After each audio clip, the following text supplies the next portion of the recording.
What if I told you that a 78-year-old man got the most brutal revenge on his own children, and it was completely legal? By the end of this story, you'll understand why blood doesn't always make you family. But first, let me tell you about the day Harold Mitchell's heart broke forever. Before moving in, subscribe the channel and comment where you are from. The autumn leaves were falling outside Sunset Manor Nursing Home when Harold Mitchell realized his children had just thrown his life away, like yesterday's newspaper.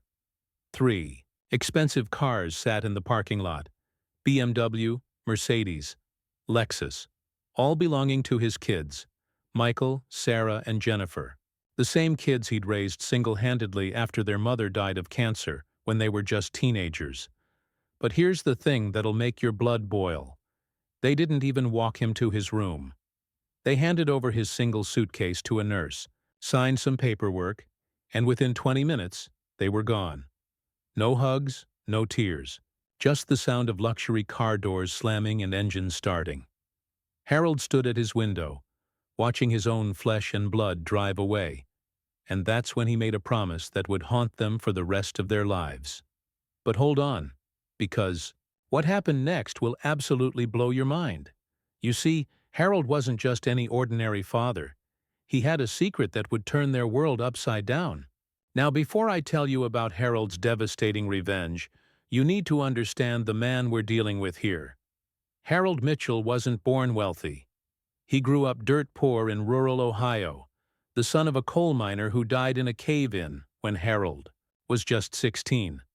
But Harold had something his circumstances couldn't take away: an unbreakable work ethic and a mind for business. After high school, he worked construction during the day and went to business school at night.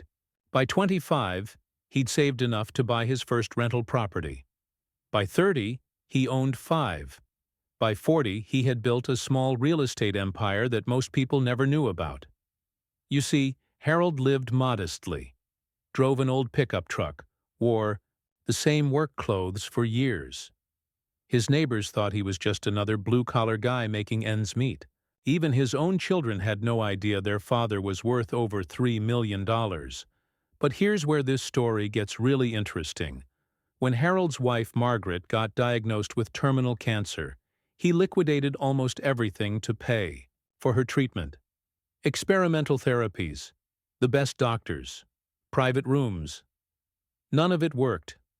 Margaret died anyway, leaving Harold alone with 3 teenagers and a mountain of medical debt. And that's when Harold did something that would define the rest of his life and ultimately seal his children's fate. What Harold did next wasn't just parenting. It was complete self-destruction in service of his children's future. He took 2 jobs, worked construction from 6 a.m. to 2 p.m., then drove a delivery truck from 3 p.m. to midnight, 7 days a week. For 8 years straight, Michael wanted to play college football. Harold bought him a $500 training program and drove him to practice every morning before work. Despite having exactly 4 hours of sleep, Sarah dreamed of becoming a lawyer. Harold sold his father's vintage watch, the only thing of value he inherited, to pay for her LSAT prep courses. Jennifer had her heart set on medical school. Harold took out a second mortgage on the house he'd finally managed to buy back from creditors. But here's the part that would have made any normal kid appreciate their father forever. Harold never once complained, never once made them feel guilty, never once told them how much he was sacrificing. When Michael graduated from college, Harold was there in the front row, wearing his only suit, the same black suit he'd worn to Margaret's funeral. When Sarah passed the bar exam, Harold threw her a party he couldn't afford. When Jennifer got accepted to medical school, Harold cried tears of joy in his truck in the parking lot. His children thought success just happened naturally. They had no idea their father was eating beans and rice for dinner so they could eat steak. But what happened after they all graduated? Well, that's where this story takes a dark turn that'll make you question everything you thought you knew about family. Success changed Harold's children in ways that would have broken Margaret's heart. Michael became a hotshot investment banker in Chicago. Big salary, big house, big ego. At first, He called Harold every Sunday. Then it became every other Sunday. Then monthly. Then only on holidays. Sarah built a prestigious law practice in San Francisco. She was making partner, handling million-dollar cases, living in a penthouse overlooking the bay. Her phone calls became shorter and shorter, always ending with, "I'm sorry, Dad. I have to take this other call." Jennifer finished her residency and became a cardiologist in Boston. Ironically, she was saving other people's hearts while slowly breaking her father's. Her visits home became so rare that Harold started marking them on his calendar like national holidays. But Harold told himself this was normal. Kids grow up. They build their own lives. He was proud of them, even if he was lonely. Then his health started failing. It started with small things. Forgetting where he put his keys, stumbling on steps he'd walked up for 20 years. But when Harold collapsed at the grocery store and spent 3 days in the hospital, everything changed. The doctor's words were like a death sentence: early-stage dementia and a heart condition that made living alone dangerous. Harold needed help. For the first time in his life, the man who had sacrificed everything for everyone else needed someone to sacrifice something for him. So he called his children. And what happened next will absolutely infuriate you, because Harold was about to discover that the children he devoted his life to had become strangers. The first call was to Michael in Chicago. "Dad, I hear you." "I really do," Michael said, but Harold could hear him typing on his computer in the background. "But listen, I'm in the middle of this massive deal. Sarah mentioned something about assisted living. That might be your best bet. I can contribute financially, of course." Contribute financially. Like Harold was a charity case. The second call was to Sarah in San Francisco. "Oh, Dad, this is so hard," Sarah said, and Harold could hear traffic in the background. She was taking his call while driving to another client meeting. "But honestly, my practice is at such a critical stage right now. And Jennifer's the doctor. She'd know better than anyone what kind of care you need." Passing the buck to someone else. Anyone else. The third call was to Jennifer in Boston. "Dad, I've been thinking about this," Jennifer said, and Harold's heart lifted for just a moment. "I've researched some really good facilities. Professional care, 24-hour monitoring. It's actually much safer than trying to live independently. Professional care. Like love could be outsourced." Not one of them said, "Come live with us, Dad." Not one of them said, "We'll figure this out together." Not one of them remembered the man who had worked himself to exhaustion so they could have everything. Instead, they had a family meeting without Harold. A conference call where they divided up the responsibility like splitting a restaurant bill. Michael would handle the financial research. Sarah would handle the legal paperwork. Jennifer would handle the medical evaluations. And Harold? Harold would handle being disposed of. But here's where Harold's story takes a turn that none of his children saw coming, because while they were busy planning his exile, Harold was planning something else entirely. The day Harold realized his children saw him as a burden rather than a father was the day something died inside him. And something else was born. It happened during what would be their final family dinner together. Harold had cooked for hours, making all their favorite childhood meals. Pot roast for Michael, lemon chicken for Sarah, homemade lasagna for Jennifer. The same recipes Margaret had taught him, the same meals that used to bring the family together around their old kitchen table. But this wasn't the old kitchen table. This was Harold's small apartment, and his children sat there like they were enduring a business meeting. Michael kept checking his phone. Sarah was mentally reviewing legal briefs. Jennifer was discussing work schedules with her husband over text. And then Harold made a mistake. He started reminiscing. "Remember when you were 12, Michael, and you broke Mrs. Peterson's window with that baseball?" Harold smiled, his eyes distant with memory. "I worked an extra shift for 3 weeks to pay for it, but I never told you that. I wanted you to keep playing." Michael barely looked up. "That's great, Dad." "And Sarah, Remember when you wanted to go to that debate camp in Washington? It cost $800 we didn't have, but I sold Mom's jewelry, the pieces she wanted you to have someday. But seeing you win that national competition was worth it, Sarah was texting. Dad. Jennifer, when you said you wanted to shadow that heart surgeon in Cleveland, I drove you there every weekend for 2 months, 4 hours each way. I was so tired I almost fell asleep at the wheel more than once, but Dad, Jennifer interrupted, not even looking up from her phone. We really need to talk about your living situation. I found a place called Sunset Manor. It has excellent reviews.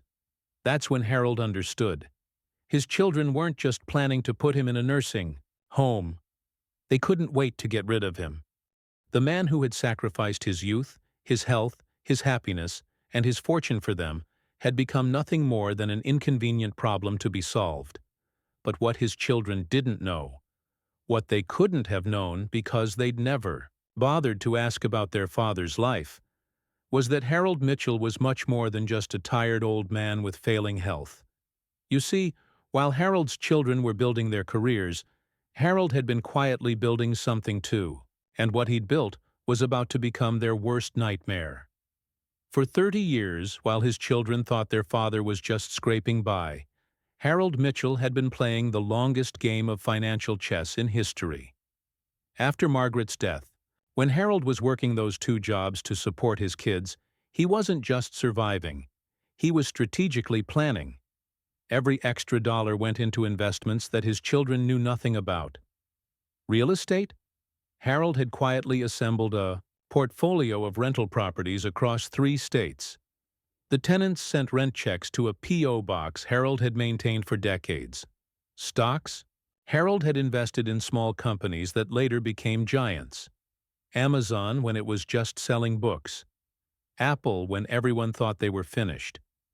Google before most people knew what a search engine was. Business investments? Harold had become a silent partner in dozens of small businesses, many of which had grown into regional successes. By the time his children graduated from college, Harold was worth over $4 million. But he lived in a modest apartment, drove a 15-year-old truck, and let his children believe he was just another blue-collar retiree with a small pension. Why? Because Harold wanted to see what kind of people his children would become when they thought there was nothing in it for them. And now he had his answer. The same children who had received hundreds of thousands of dollars in education, support, and opportunities without ever questioning where it all came from were now treating their father like a burden because they thought he had nothing left to offer. But Harold's revelation went deeper than just money. As he sat in that nursing home signing admission paperwork while his children waited impatiently in their expensive cars outside, Harold realized something that would fuel his revenge for years to come. His children hadn't just forgotten him. They had never actually known him at all. And that's when Harold Mitchell, the man who had spent 60 years putting other people first, decided it was time to put himself first. But his plan for revenge was so sophisticated, so perfectly calculated, that even his own lawyer tried to talk him out of it. Sunset Manor wasn't the worst nursing home Harold could have ended up in, but it wasn't home. And for a man who had lived independently his entire life, it felt like a prison with clean sheets and Jell-O cups. His room was small, beige walls, a narrow bed, a single window that looked out on a parking lot. The kind of place people go to, wait for death. But Harold Mitchell wasn't waiting for anything. He was planning. The first phase of his plan was information gathering. Harold needed to understand exactly who his children had become when they thought no one was watching, so he hired a private investigator named Marcus Thompson, a former police detective who specialized in family cases. Harold paid Marcus's fees from one of his hidden accounts, the same accounts his children assumed didn't exist. "I want to know everything," Harold told Marcus during their first meeting in the nursing home's visiting room. "How they spend their money, how they treat their spouses, how they treat their own children. I want to know if the people they became were worth the sacrifices I made." Marcus had handled a lot of cases, but he'd never seen the kind of cold determination he saw in Harold Mitchell's eyes. The reports that came back over the following months painted a picture that broke Harold's heart all over again, but also justified what he was about to do. Michael, the son Harold had worked double shifts to support, was cheating on his wife, spending money on expensive gifts for his secretary, while his own children attended underfunded public schools because Michael claimed private school was too expensive. Sarah, the daughter Harold had sold Margaret's jewelry to support, had built her law practice by screwing over working-class clients. She charged excessive fees for simple services and deliberately complicated cases to increase billable hours. Jennifer, the daughter Harold had mortgaged his house to support through medical school, was running an insurance fraud scheme. She was billing for procedures she never performed and prescribing unnecessary tests to pad her income. All three of Harold's children had become exactly the kind of people Harold had spent his life fighting against. Greedy, selfish, willing to hurt others for personal gain. But what really sealed their fate wasn't just what they were doing to strangers. It was what Marcus discovered they were saying about their own father. The surveillance reports Marcus delivered to Harold weren't just about financial crimes or moral failings. They were recordings of conversations that revealed Harold's children's true feelings about him. The first recording was from Michael's office, captured during a conference call with his siblings. "Look, the old man's not going to last much longer anyway." Michael's voice was crystal clear through Marcus's equipment. "The dementia's getting worse. I say we just keep paying the nursing home fees and wait it out. Once he's gone, we can sell his apartment and split whatever's left. Can't be much, but every little bit helps." Sarah's voice joined the conversation. "The important thing is we don't get stuck taking care of him ourselves. Can you imagine? I barely have time to sleep as it is." But it was Jennifer's comment that hurt Harold the most. "Honestly, I'm kind of relieved he's in that place. Remember how he used to tell those same old stories over and over? And the way he'd get all sentimental about Mom? It was just embarrassing." They were talking about their father like he was already dead. Like his love and sacrifice meant nothing. Like the man who had given them everything was just an inconvenience to be managed until he conveniently died. But the second recording was even worse.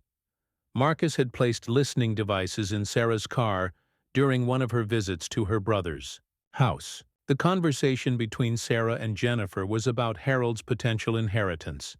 "Do you think Dad has any money saved?" Sarah asked. "Are you kidding?" Jennifer laughed. "The man worked construction and drove a truck. He probably has a few thousand in savings at most.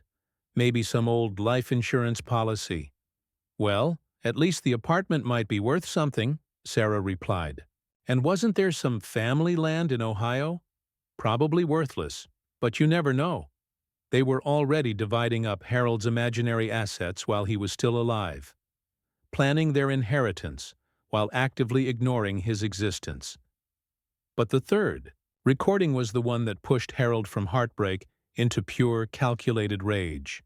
Because what Marcus captured next wasn't just cruel, it was the moment Harold realized his children weren't just bad people. They were dangerous people who would hurt anyone who got in their way.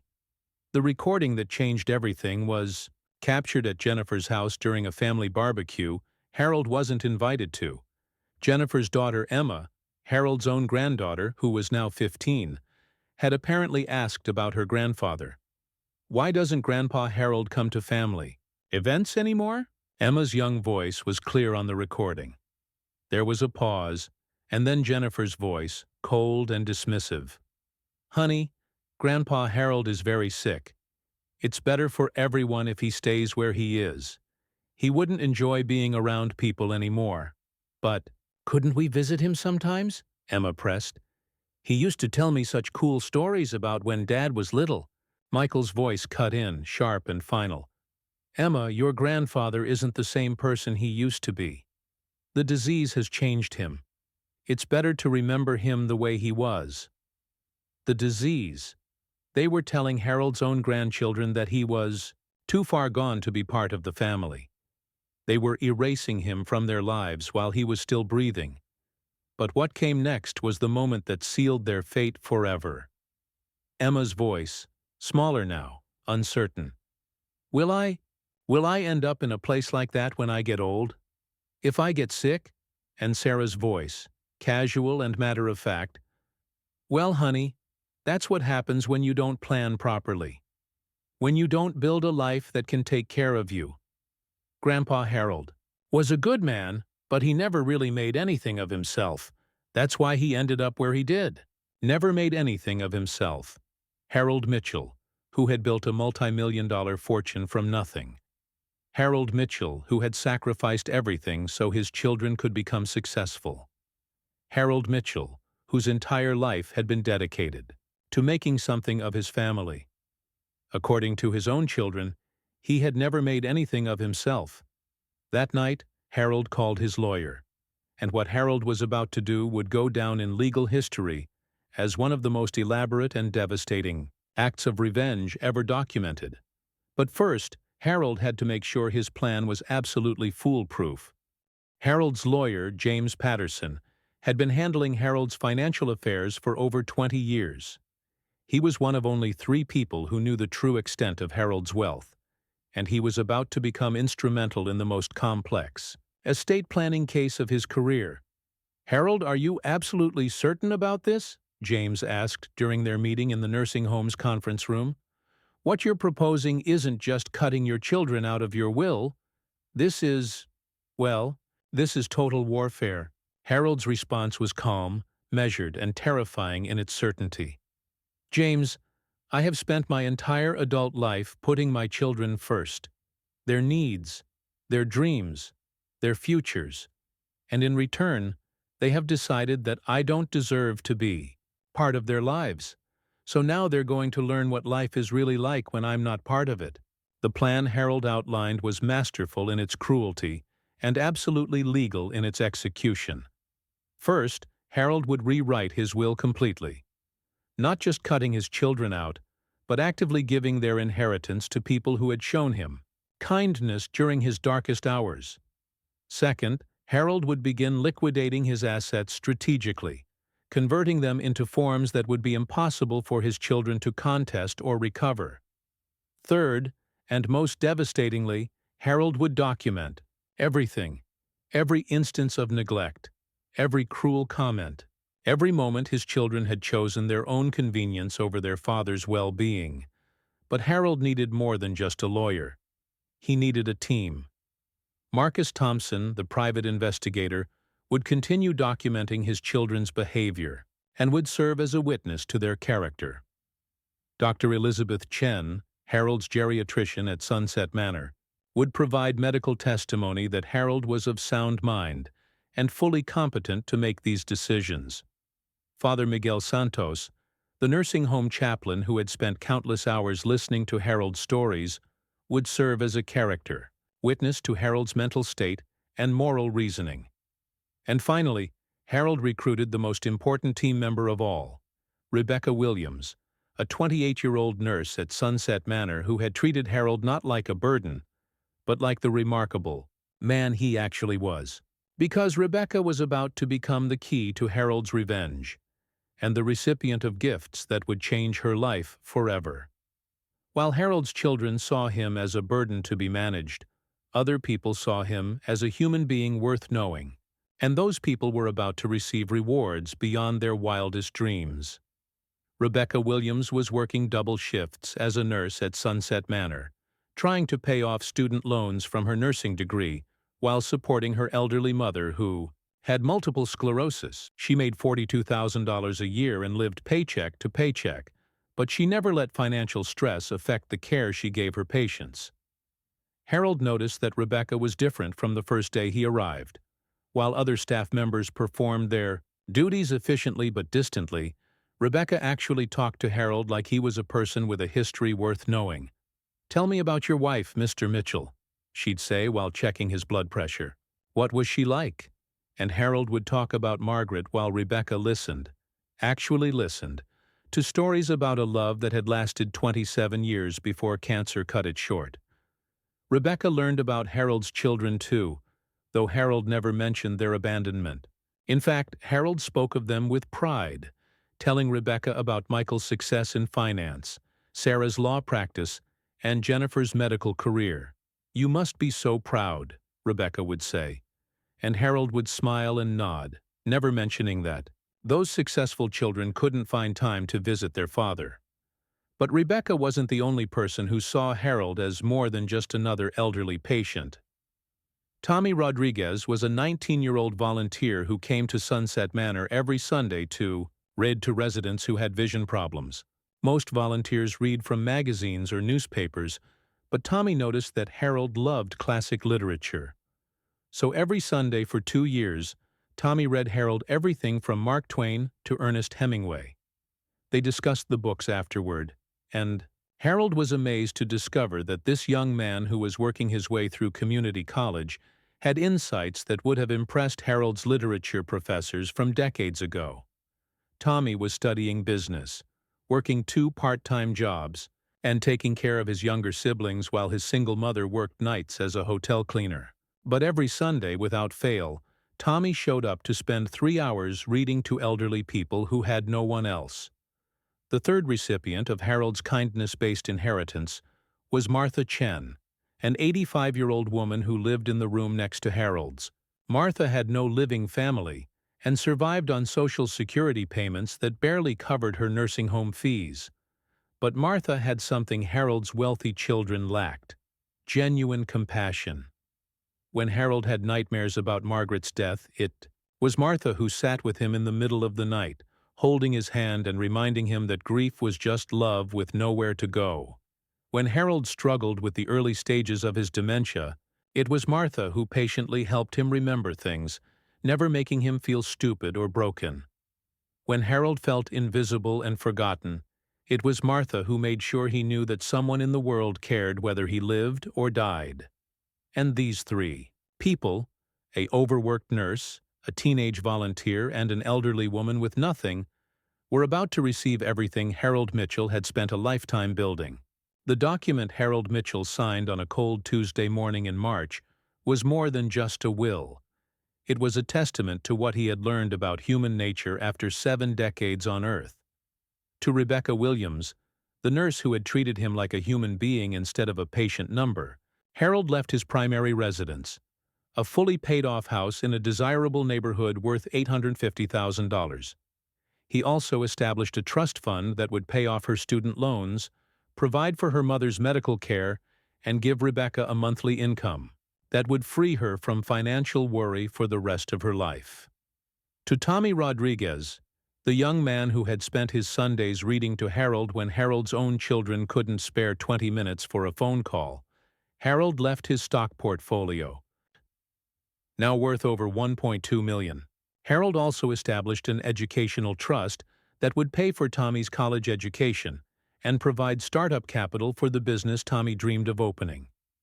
To Martha Chen, Harold's fellow resident who had shown him more familial love in 2 years than his own children had shown him in the last decade, Harold left a trust fund that would ensure she could live out her remaining years with dignity, comfort, and financial security.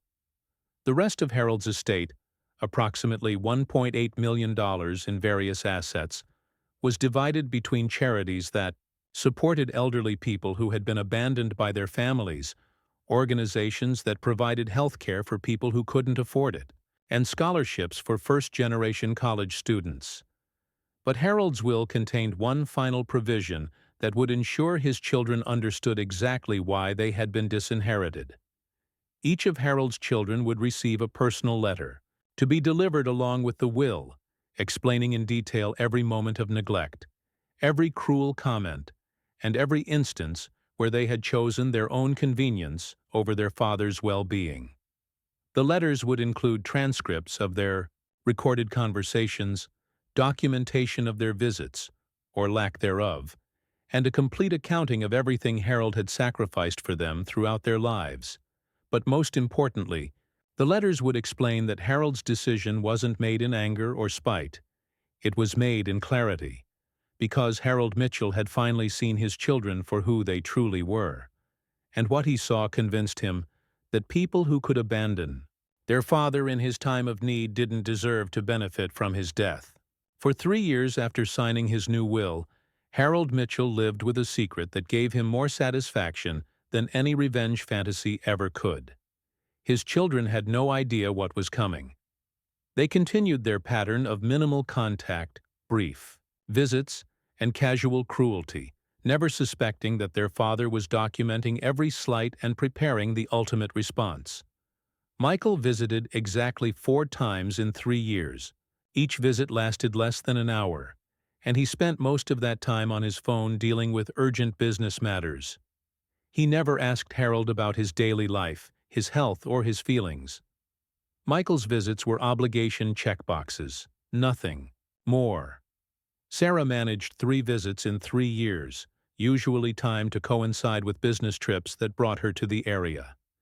She would spend 20 minutes making small talk about her legal successes, then excuse herself to handle client emergencies. She never stayed for a meal or showed any interest in Harold's life at the nursing home. Jennifer, the doctor who understood better than anyone what her father was going through medically, visited twice in 3 years. Both visits were clinical, evaluations disguised as family time. Jennifer checking Harold's medications, reviewing his charts, and discussing his care with staff members as if he wasn't in the room. But while his children were busy demonstrating their indifference, Harold was building relationships with people who saw his value.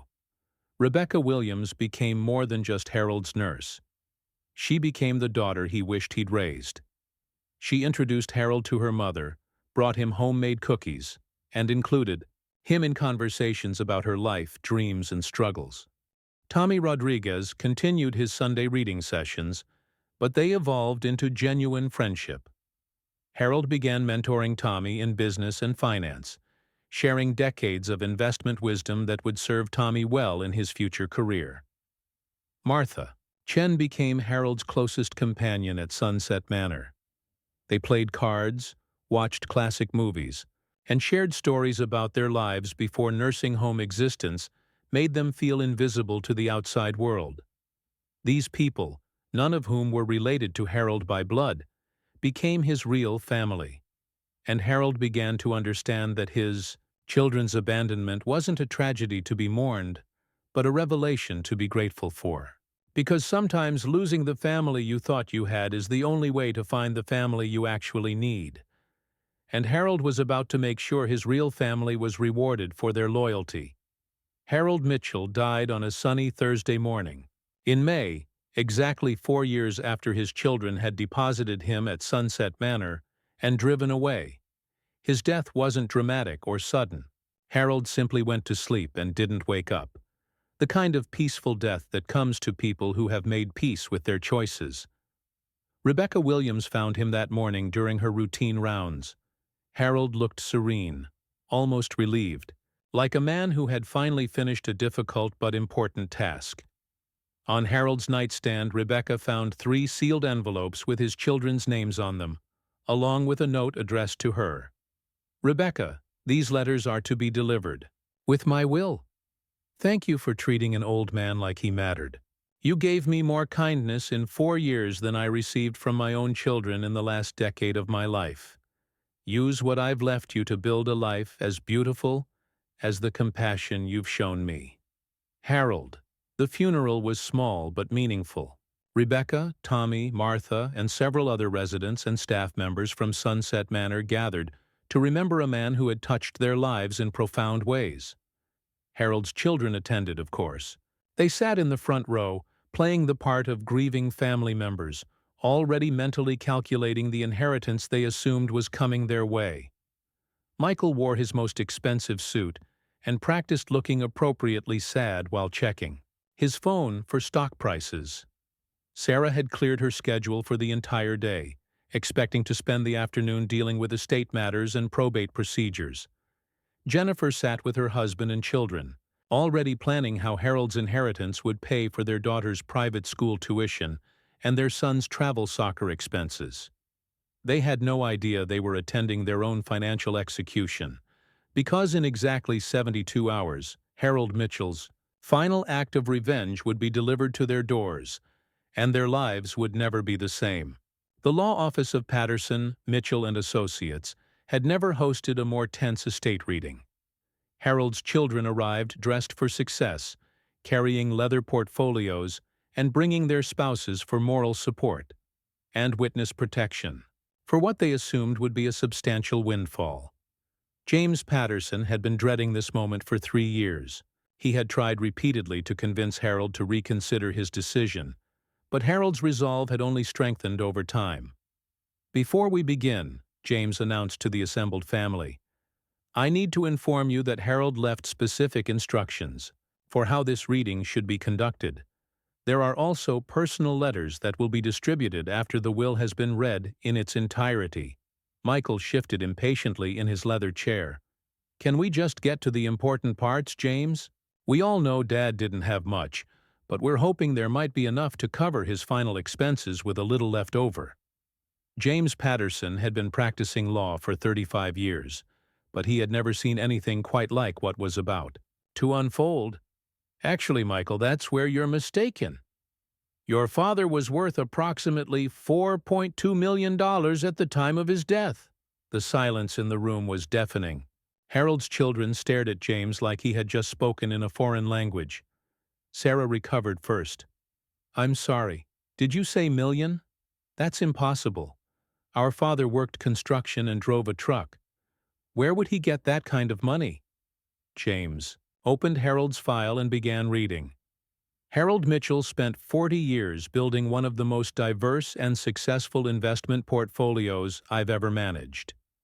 He owned rental properties in 3 states, held stock positions in dozens of companies, and maintained business partnerships that generated substantial passive income for decades.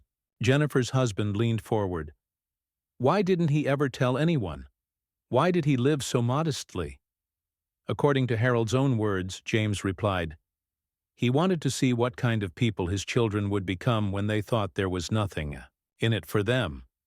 The temperature in the room seemed to drop 10 degrees. Michael's voice was carefully controlled. "Okay, well, obviously there were some communication issues in our family, but the important thing now is handling Dad's legacy responsibly. When can we expect to receive our portions?" James Patterson looked down at the will, then back at Harold's children, and delivered the words that would haunt them forever. "You won't be receiving any portions. Harold Mitchell has left his entire estate to other beneficiaries." And what happened next was the moment Harold Mitchell got his ultimate revenge from beyond the grave.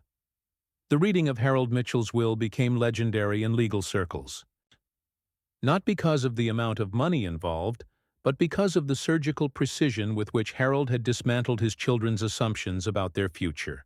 "To Rebecca Williams," James Patterson read, "who treated me like a human being when my own children saw me as a burden.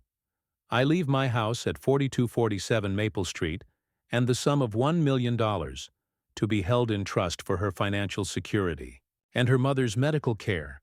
Sarah's face had gone pale. "Wait, who is Rebecca Williams?"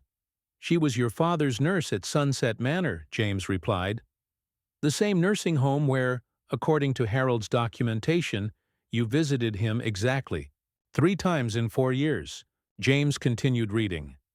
"To Tommy Rodriguez, who spent his Sundays reading to me when my own children couldn't spare 20 minutes for a phone call, I leave my stock portfolio valued at approximately $1.2 million and an educational trust to fund his college education."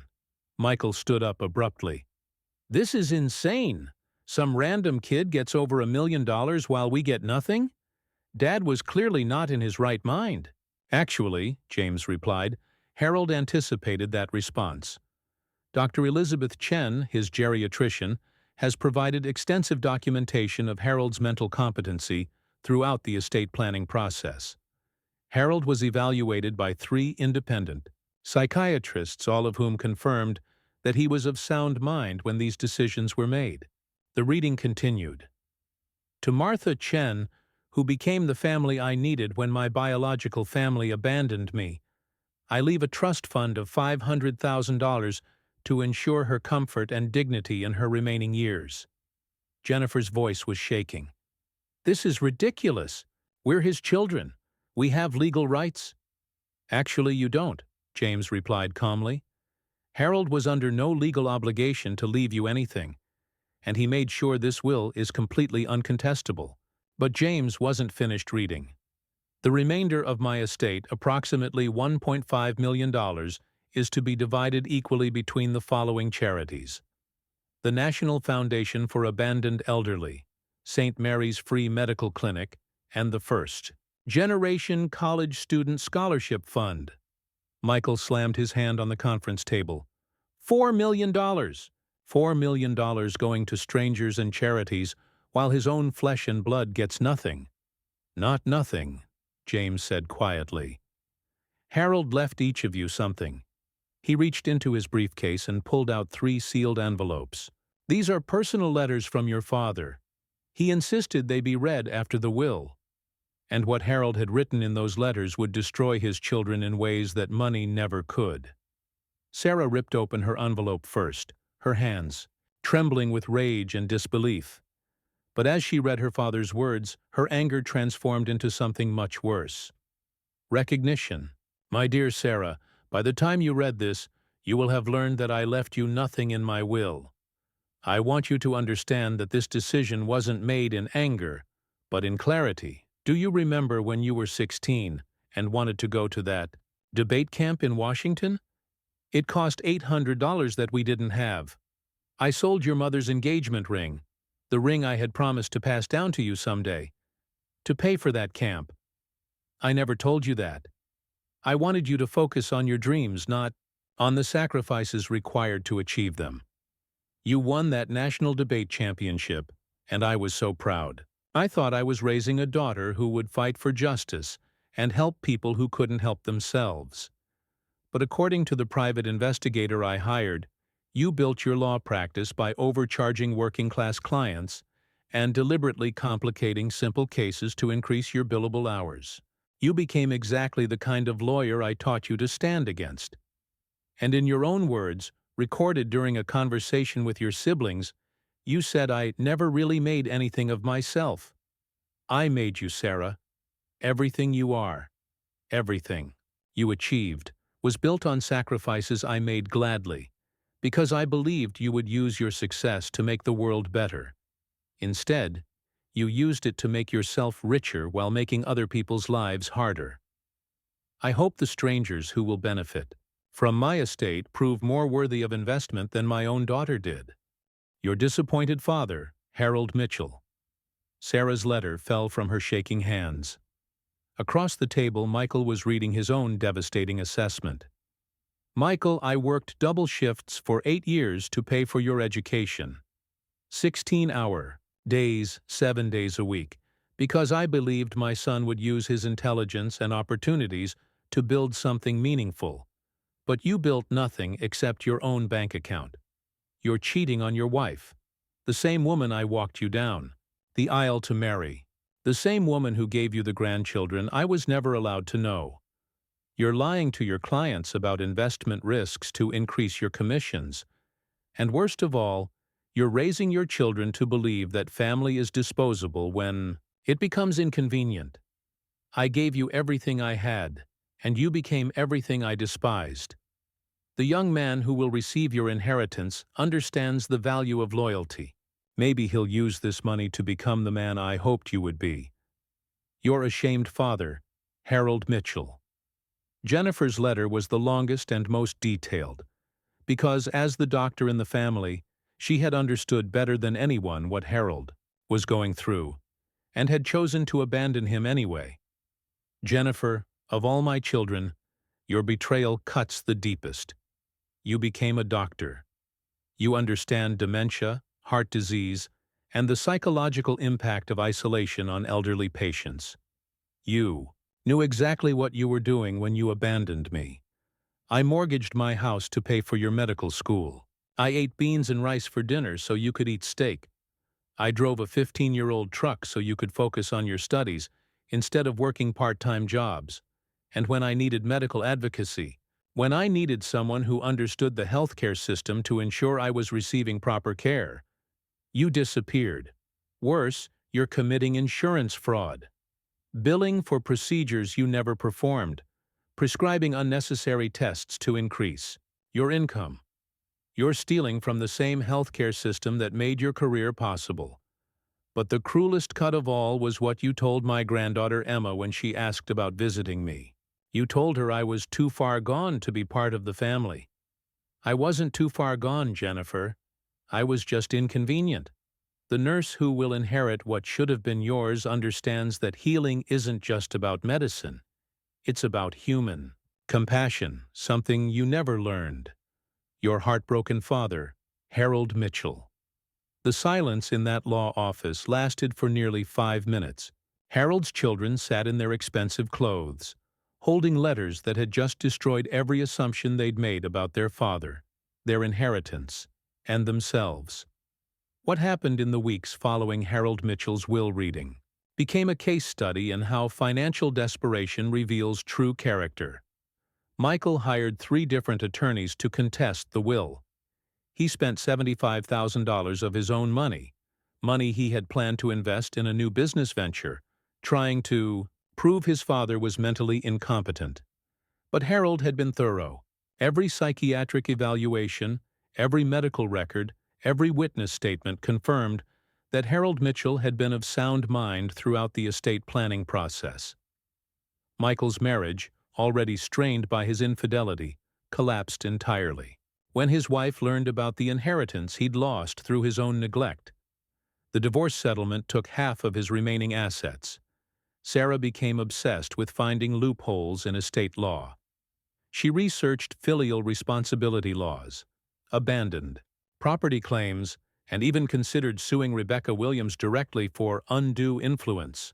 But James Patterson had anticipated every possible challenge.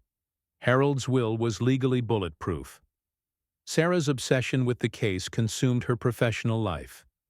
She neglected her own clients while pursuing futile appeals, and her law practice began to suffer. Partners questioned her judgment. Clients left for more attentive representation. Jennifer's response was perhaps the most predictable. She tried to use her medical credentials to have Harold posthumously declared mentally incompetent. But the medical records were clear. Harold had been lucid, coherent, and fully aware of his decisions throughout the final years of his life. In desperation, Jennifer attempted to establish a relationship with Rebecca Williams, hoping to convince her to share Harold's inheritance with his rightful family. Rebecca's response was swift and final. "Mr. Mitchell told me exactly what kind of people you are. After reading his letters to you, I understand why he chose to give his love and his legacy to people who actually valued them." But the most devastating part of Harold's revenge wasn't the money his children lost. It was what they learned about themselves in the process. Harold Mitchell's revenge didn't end with the reading of his will. It continued to unravel his children's lives in ways they never anticipated. Michael's business partnerships began to crumble when word spread about his character. Not because of the disinheritance, but because of the reasons behind it. The recorded conversations Marcus Thompson had gathered revealed Michael's true nature to people who had trusted him with their investments. Clients pulled their money. Partners distanced themselves. The man who had built his career on projecting success and reliability was exposed as someone who couldn't even maintain a relationship with his own father. Sarah's legal practice suffered even more dramatically. In a profession built on trust and ethical standards, Sarah's abandonment of her father, combined with her unethical billing practices, became professional poison. The State Bar Association opened an investigation into her client overcharging. Former clients who had felt exploited by her excessive fees found courage to file complaints. Sarah's reputation, built over decades, was destroyed in months. Jennifer faced the worst consequences of all. Her insurance fraud, initially exposed by Harold's private investigator, came under scrutiny from federal authorities, but it was the personal cost that devastated Jennifer most completely. Her own daughter Emma, now 18 and preparing for college, confronted her mother about Harold's letters. "How could you tell me Grandpa was too sick to see us when he was just lonely?" Emma demanded. "How could you lie to me about my own grandfather?" The conversation that followed broke Jennifer's family apart. Her husband filed for divorce, citing Jennifer's fundamental lack of moral character. Her children chose to live with their father, unable to reconcile the mother they thought they knew with the woman revealed in Harold's letters. But while Harold's children were losing everything, the people he had chosen to reward were building new lives with their unexpected gifts. Rebecca Williams used Harold's gift to transform not only her own life, but the lives of countless others. With her student loans paid off and her mother's medical care secured, Rebecca was able to leave Sunset Manor and start her own in-home healthcare service. She specialized in providing compassionate care for elderly people who had been abandoned by their families. The business, which she named Harold's Haven in honor of her benefactor, became a model for dignified elder care. Rebecca hired other nurses who shared her philosophy that elderly people deserved respect, conversation, and genuine human connection, not just medical maintenance. Tommy Rodriguez used his inheritance and business mentorship from Harold to revolutionize his family's circumstances. He completed his business degree, then used Harold's investment wisdom to build a small empire of community-focused enterprises, a tutoring center for first-generation college students, a micro-lending program for immigrant entrepreneurs, a scholarship fund for kids whose parents worked multiple jobs just to survive. Tommy never forgot that Harold had seen potential in a teenager who spent his Sundays reading to lonely old people. He made sure Harold's investment created opportunities for other young people who might otherwise be overlooked. Martha Chen, at 85 years old, became an unlikely philanthropist. She used Harold's trust fund to establish a program that connected isolated elderly people with volunteer visitors. The program, called Adopted Grandparents, matched college students with nursing home residents who had been forgotten by their families. Martha also funded a documentary about elder abandonment that won several awards and led to policy changes in how nursing homes handled family communication and visitation rights. These three people, none of whom were related to Harold by blood, proved that Harold's judgment had been perfect. They used his gifts not just to improve their own lives, but to honor his memory by helping others. Harold Mitchell's story didn't end with his death or even with the destruction of his children's expectations. It became something much larger, a cautionary tale that spread through communities and changed how people thought about family responsibility. The legal community began discussing the Mitchell case as an example of how thorough estate planning could protect elderly people from family exploitation. Law schools started teaching Harold's strategy as a legitimate way to ensure that inheritance reflected actual care rather than genetic connection. Healthcare workers at nursing homes across the country heard about Harold's story through Rebecca's advocacy work. It inspired new policies about documenting family visitation, recording patient concerns about abandonment, and connecting isolated residents with volunteer programs. Social workers began using Harold's letters as examples of how financial elder abuse could be emotional and psychological, not just monetary. The case became a training tool for recognizing signs that elderly clients were being neglected or manipulated by family members who were more interested in inheritance than caregiving. Most importantly, Harold's story reached other elderly people who were experiencing similar abandonment. Support groups formed in nursing homes and senior centers, where people shared their own stories of being discarded by children they had sacrificed everything to raise. These groups became advocacy networks, teaching elderly people about their legal rights and helping them document their treatment by family members. But perhaps the most powerful impact of Harold's revenge was how it changed the conversation about what family actually means. Harold Mitchell's ultimate triumph wasn't financial, it was philosophical. He had proven that blood relationships mean nothing without loyalty, respect, and genuine care. The people who benefited from Harold's Estate had shown him more familial love in a few years than his biological children had shown him in decades. They had treated him like a person worth knowing, not a burden to be managed. Rebecca had listened to his stories about Margaret and made him feel like his memories mattered. Tommy had engaged with Harold's mind and interests, treating him like a mentor rather than a patient. Martha had provided emotional support during Harold's darkest moments, proving that family bonds can be chosen rather than inherited. Meanwhile, Harold's biological children had revealed themselves to be exactly the kind of people Harold had spent his life fighting against: selfish, greedy, and willing to hurt others for personal gain.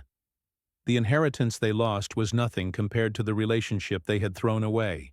They had possessed something invaluable: the love and respect of a remarkable man who had built a fortune from nothing and raised them with his own hands, and they had discarded it because it seemed inconvenient. Harold's letters hadn't just cut them out of his will. They had held up a mirror that showed his children who they had really become. And what they saw was so ugly that it destroyed their ability to maintain the illusion of being good people who had simply been unlucky. Because Harold Mitchell had done something that most people only dream about, he had lived long enough to see justice served and love rewarded. 5 years after Harold Mitchell's death, his impact continues to ripple through the lives of people who never met him. Rebecca Williams' healthcare service has expanded to 3 states, employing dozens of nurses who share her philosophy of treating elderly clients like beloved family members. She keeps Harold's picture in every office, along with a plaque that reads, "In memory of Harold Mitchell, who taught us that respect and dignity are the greatest gifts we can give." Tommy Rodriguez has become a successful entrepreneur and community leader, but he never forgot the Sunday afternoons spent reading to Harold. He established an annual scholarship in Harold's name for students who volunteer with elderly community members. The scholarship essay question is simple: describe a time when you learned something valuable from someone older than yourself. Martha Chen passed away peacefully 2 years after Harold, but her program connecting college students with isolated elderly people has grown into a national organization. Her final wish was that she be buried next to Harold, the man who had become her truest family member in the last years of her life. Harold's biological children never recovered from their losses: financial, professional, or personal. Michael works for someone else now, his reputation too damaged to rebuild his independent practice. He lives in a modest apartment and sees his children on court-mandated weekends. He never remarried. Sarah lost her law license after the ethics investigation revealed the full extent of her client exploitation. She works as a paralegal for a firm that doesn't know about her past. She lives alone in a studio apartment and has no relationship with her siblings. Jennifer served 18 months in federal prison for insurance fraud. She lost her medical license and works as a pharmacy technician. Her children refuse to speak. To her and her ex-husband remarried someone who treats Harold's grandchildren with the kindness Harold had hoped his own children would show. But the most important part of Harold's legacy isn't what happened to the people who disappointed him. It's what happened to the people who honored him. Harold Mitchell's story forces us to confront uncomfortable truths about family, loyalty, and what we owe the people who sacrifice for us. His children made the mistake that destroys families everywhere. They assumed their father's love was unconditional and inexhaustible. They treated his sacrifice as an entitlement rather than a gift. They confused genetic connection with earned relationship. But Harold understood something his children never learned. Family is not defined by blood, but by behavior. The people who act like family, who show up, who care, who make sacrifices, are the ones who deserve to be treated like family. Rebecca, Tommy, and Martha had earned their place in Harold's heart through years of small acts of kindness. They had treated him like a person worth knowing when his own children saw him as a problem to be solved. Harold's revenge was perfect not because it was cruel, but because it was just. He gave his love and his legacy to people who had proven themselves worthy of both. The children who had abandoned him learned too late that their father wasn't just a retired construction worker with a small pension. He was a brilliant investor, a generous mentor, and a man whose respect was worth more than the fortune they lost by failing to earn it. And maybe that's the most important lesson Harold Mitchell teaches us. It's never too late to choose your family, but it might be too late to be chosen by them. Harold Mitchell died as he had lived his final years, surrounded by people who genuinely cared about him as a person, not as a source of potential benefit. His funeral was attended by nurses who remembered his stories, volunteers who had learned from his wisdom, and fellow residents who had found comfort in his friendship. These people mourned the loss of someone who had enriched their lives simply by being part of them. Harold's biological children attended too, but they weren't mourning a father. They were mourning an inheritance. The difference was obvious to everyone present. The gravestone Harold had chosen for himself reads simply, Harold Mitchell. He chose his family wisely. It's a message that continues to resonate with everyone who hears his story. In a world where people often take family relationships for granted, Harold proved that love and loyalty must be earned, maintained, and reciprocated. His children learned this lesson too late to benefit from it. But millions of people who have heard Harold's story still have time to examine their own relationships and ask themselves the hard questions. Are we treating our family members like burdens or like blessings? Are we earning the love we expect to receive? Are we building relationships that will survive our times of greatest need?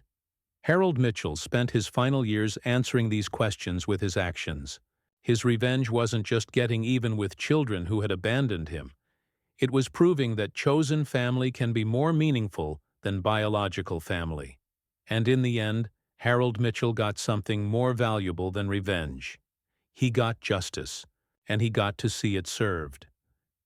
If Harold's story taught you something about family, loyalty, or the choices we make when we think no one is watching, make sure you share this video with someone who needs to hear it. Because sometimes the most powerful stories are the ones that force us to look in the mirror and ask, what kind of family member am I really? And remember, it's never too late to choose your family, but it might be too late to be chosen by them. Comment your thoughts, like and subscribe for more stories like this.